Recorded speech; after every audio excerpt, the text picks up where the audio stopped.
Good afternoon, class. This is Professor Higgins from Manchester. He's come here to meet you. Good afternoon, students. Good afternoon. How are you this afternoon? Fine. Do you know where Manchester is? Manchester. In England. Yes. Anything else?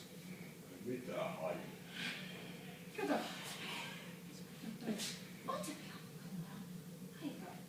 Ei oikein.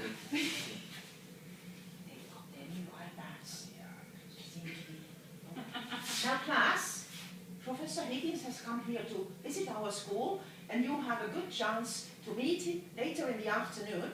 So we will meet you in the auditorium at 3 o'clock in the afternoon. You have a chance to make questions. I think you had better go and meet our head teacher. Okay. I will be seeing you later today. See you. Bye-bye. Bye. Siis mä en todellakaan ole 3 mennä minnekään. Mulla on ollut koulusta paitsi mulla on. No niin, hyvää iltapäivää.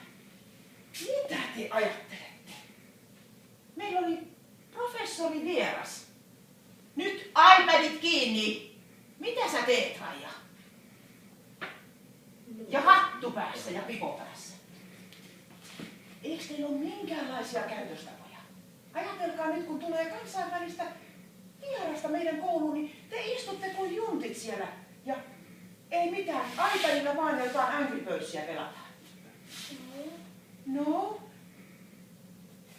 Ymmärrättekö, mitä pitäisi tehdä, kun vieras saapuu luokkaan? Mitä pitäisi tehdä?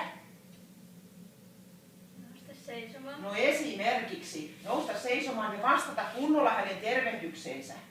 Eikä vaan niinku... No, puhutaan asiasta vielä myöhemmin, mutta tämä on niitä perusasioita, joita teidän pitäisi kyllä oppia.